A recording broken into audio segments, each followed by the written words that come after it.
Ha anat bé, baixar del poble per fer un pícnic? Sí, però recordeu que aquesta tarda juga el Barça, eh? Sí, va.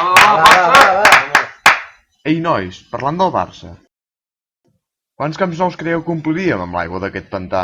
Bona pregunta. Sí que has trigat en arribar, no? Si hem tardat tant, és perquè ens estàvem preguntant que quants camps nous ompliríem amb l'aigua d'aquest pantà. Quants creus, tu? Uns 20... Un 50.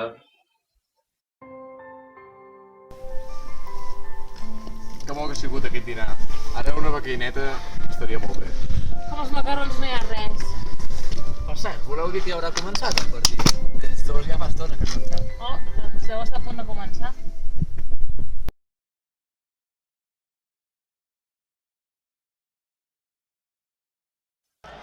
Quants camps creus que ompliríem amb l'aigua del pantà? Jo crec que n'ompliríem 3 o 4 com a molt. Vols dir? Jo crec que n'ompliríem més, eh? No n'estic segur. I respecte a la forma, quina forma creus que té? Jo crec que és un cilindre. Un cilindre, però fixa't bé amb les bases. Són iguals. De dalt és més ample que de baix. Ostres, ho vam estudiar l'any passat. És un con truncat amb base el·líptica. Exacte, Roger. El Camp Nou és un con truncat amb base el·líptica, però les seves bases no són proporcionals. Aquestes són les seves mesures.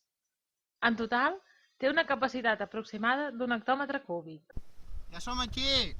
Ei, què tal? Què ha fet el Barça? Guanyar, com sempre. Vaya partidàs! Al final, quanta aigua dieu que hi cau aquí? Bé,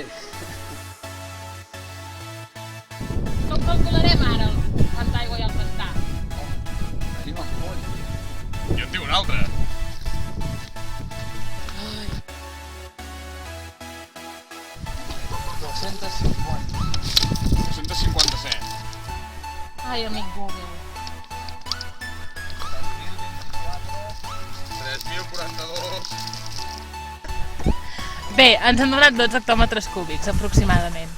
Que bé, els hem passat a metres cúbics per fer quadrar una mica les dades i simplement hem de dividir el total de litres que hi caben al pantà entre els que hi caben al Camp Nou. Podem omplir 12 camps nous aproximadament. Ni 20 ni 50.